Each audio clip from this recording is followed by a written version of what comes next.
Alors, Franck Billot, comment elle s'est montée cette opération? Ça s'est fait comment? Vous êtes allé voir qui? Vous avez été accompagné? Vous avez parlé de rémunération avec le financeur? Voilà, qu'est-ce qui s'est dit autour de la table? Eh ben, en fait, non, on n'a pas commencé par parler rémunération. En fait, souvent on nous dit qu'on a monté un contrat impact social à l'envers parce que nous, on avait, déjà donc une action expérimentale, et c'est venu en fait d'une rencontre, on avait été lauréat La France s'engage en 2015 et l'Agence nationale de l'habitat nous ouvre les portes comme lauréat et nous dit: «En fait, vous êtes bien gentil, mais votre modèle, la manière dont vous fonctionnez, si vous voulez pas être opérateur d'amélioration de l'habitat, on pourra rien faire, pour vous. Par contre, on reconnaît que votre modèle, le fait d'associer bénévoles, puissance publique et artisans, il y a un truc, que, vous allez chercher un public que nous, ANA, puissance publique, on n'arrive pas en fait à les trouver. Donc la seule manière de vous aider à modéliser votre expérimentation, c'est peut-être en effet de construire un contrat impact social. Donc c'est la puissance publique qui nous a dit: «Eh les gars, chiche, on va monter en fait, un CIS, ensemble parce que c'est le seul truc qui peut monter». Et après coup, on est allé chercher, en fait un investisseur, parce qu'on n'en a pas plusieurs, un investisseur qui n'est pas un banquier, donc qui est même, plutôt qui est une association caritative, qui est le Secours catholique. Donc par définition, le Secours catholique fait la manche et là, en général, il se retrouve d'un positionnement en fait de prêteur.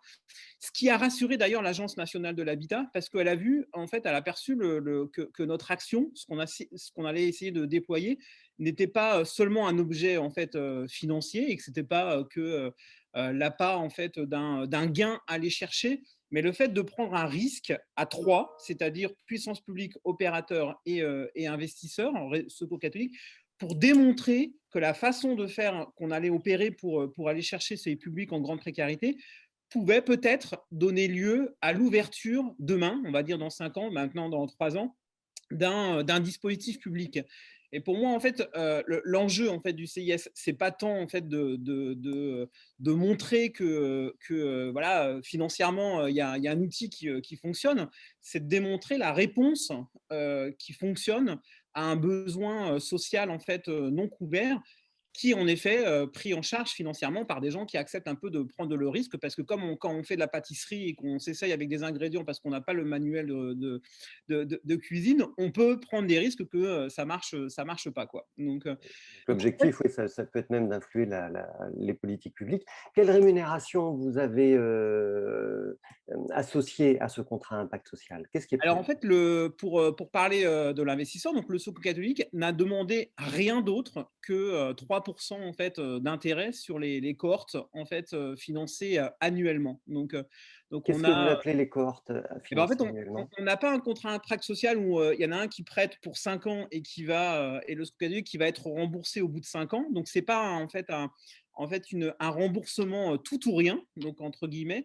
On a un remboursement en fait au nombre de dossiers, qui sont réalisés, au nombre de chantiers qui sont réalisés, avec 3 conditions. La condition, que ce soit des ménages en fait très, très, très, très modestes, donc condition de ressources, une condition en fait de performance des travaux sur un gain énergétique à aller chercher, et puis en fait une condition en fait d'impact qui permet de démontrer qu'on sort de l'insalubrité des gens en fait dans leur logement. Donc on va dire trois indicateurs assez on va dire assez simples à mesurer, en tout cas notre commissaire aux comptes s'y retrouve assez facilement, pour pouvoir en fait démontrer au fur et à mesure à l'Agence nationale de l'habitat qu'il y a un modèle qui fonctionne. Merci Franck. Alors, donc c'est un contrat impact social monté à l'envers, mais on va dire que, à l'envers, au regard de la théorie, mais la théorie avec aussi peu de contrats impact social en France, on voit qu'on expérimente et que tout, je ne sais pas si tout est possible, en tous les cas, on peut innover, Absolument. sur cette base théorique. Sarah Unger, comment sont structurés vos financements chez vous, chez Bicode, et qu'est-ce que vous avez prévu là aussi en matière de rémunération de l'investisseur? Oui, je rebondis sur ce que vous venez de dire. On a en effet fait 2 contrats à impact social, on les a fait tous les 2 complètement différemment. Mmh. Donc et si on en fait un troisième, sans doute qu'il sera on apprendra en fait de ce qui s'est passé dans les cas précédents et c'est tout l'intérêt. Donc nous, je vais parler du plus récent et donc du plus important qu'on ait en cours pour le moment à Bruxelles. C'est également suite à des discussions avec le partenaire public, donc avec l'agence qui accompagne les chercheurs d'emploi à Bruxelles, qui souhaitait lancer ce type de mécanisme pour financer des actions dans la région, que cette agence a fait un appel à projet qu'on a remporté, et s'en est suivi une pas très longue mais très intense période de discussion avec Actiris, donc l'agence qui accompagne la recherche d'emploi, le payeur final, un structurateur, Cois, et nous. C'était une période qui était, à mon sens, extrêmement riche, extrêmement importante, et chaque fois qu'on a des réunions d'évaluation avec les parties prenantes aujourd'hui, on se réjouit d'avoir passé ce temps avant que chacun appose sa signature au bas du document. Parce qu'en fait, c'est une période pendant laquelle on a vraiment tous ensemble réfléchi, et notamment grâce à Cois qui a de l'expérience là-dedans, à quelles sont les actions qu'on veut financer, comment les définit-on les plus précisément, quels sont les objectifs qu'on veut atteindre, quel est l'impact qu'on veut atteindre, quels sont les indicateurs qu'on va suivre, à quel moment au cours de la durée de vie du contrat. On a vraiment été loin dans la discussion et avec beaucoup de scénarios aussi. Ah oui, mais quoi si il arrive ceci, comment est-ce qu'on peut rebondir et quel sera l'impact sur l'ensemble des parties prenantes. Donc vous avez passé beaucoup de temps là-dessus, ça veut dire quoi? Vous avez passé 3 mois, vous avez passé 1 an et demi? Non, on a passé entre 2 et 3 mois, même pas, enfin, pas 3 mois, je pense. Oui, non, 2 mois, je dirais. On a passé 2 mois là-dessus. Ensuite, on a dû signer, on a dû démarrer, on devait démarrer le 17 mars 2020, sachant que tout a fermé le 13 mars 2020 et qu'en fait, on s'est rendu compte que dans les contrats, on avait tout prévu, sauf ça. Sauf le Covid. Et du coup, les Voilà. indicateurs, dites-nous 2-3 indicateurs que vous avez choisi de suivre particulièrement. Exactement. Alors, les indicateurs et qui sont en effet les seuls éléments sur lesquels sont calculés le rendement et le remboursement des investisseurs, c'est la taille de l'action, donc le nombre de chercheurs d'emploi formés à la fin des 5 ans, à savoir qu'on doit arriver à 450 personnes. Alors, il y a aussi eu un focus qui a été pris sur le profil des participants. Ils doivent tous être chercheurs d'emploi bruxellois, mais on a un focus sur les femmes. On veut avoir minimum 30% de femmes, ce qui est pas évident dans le type de formation qu'on propose, à savoir des formations en IT, et sur les personnes d'origine hors Europe. Donc, on a aussi un objectif d'intégrer 25% de personnes hors Europe. Donc ça, c'est des objectifs en termes de taille de l'action, de profil des participants, et puis on a des objectifs en termes de remise à l'emploi. Et on doit arriver à une remise à l'emploi autour de 63% dans les 12 mois qui suivent la fin de l'action. Alors, à nouveau, c'est assez compliqué à mesurer parce qu'on a des cohortes qui démarrent à certains moments, qui terminent à d'autres moments. Donc, on doit avoir différents moments de mesure, différents moments d'évaluation intermédiaire. Mais là où notre projet diffère, enfin, là où la structuration de notre produit diffère un peu de celle d'EcoHabitat, c'est que l'évaluation est faite sur l'ensemble du projet à la fin des 5 ans.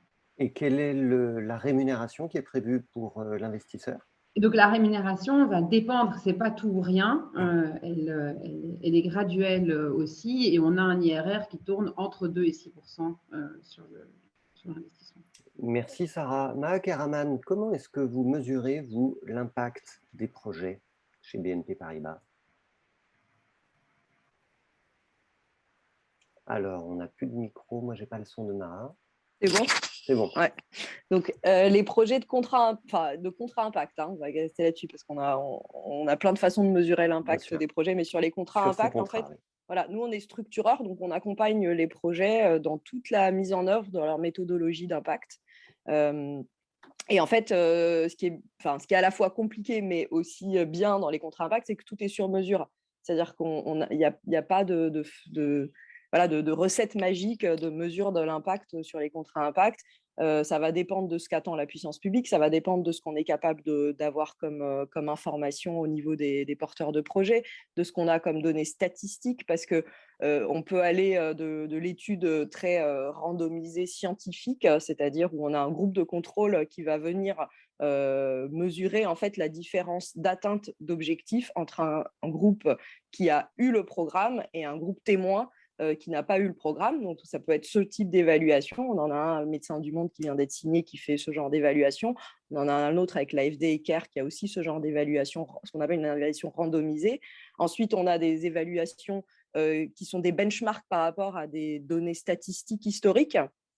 Donc, en fait, on va essayer de voir sur une population similaire à celle qui a été, à celle qui a le programme, si on a des statistiques historiques dans l'histoire qui nous permettent de façon assez certaine de nous benchmarker par rapport à ce que peut réaliser le programme. C'est-à-dire, nous, ce qu'on veut, c'est de faire plus X points par rapport à la moyenne nationale, par exemple, du décrochage scolaire, pour article 1, sur une population de boursiers dans filière bac pro, bac techno.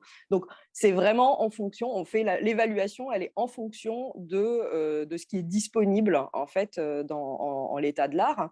Et l'évaluation, elle dépend aussi des coûts évités pour l'État. Donc, il y a ces deux branches quand même, c'est-à-dire que l'idée au final quand même d'un contrat impact, c'est que ce soit gagnant pour toutes les parties prenantes et donc que l'État puisse vraiment montrer qu'il y a des économies, des coûts évités pour lui au final. Donc c'est aussi l'évaluation, elle se cale aussi sur cette donnée de coûts évités. Alors, on voit que c'est compliqué, que ça demande évidemment, comme disait Sarah, bien 2 mois de mise en place, de réflexion, de savoir vers quoi on va, qu'est-ce qu'on cherche à mesurer.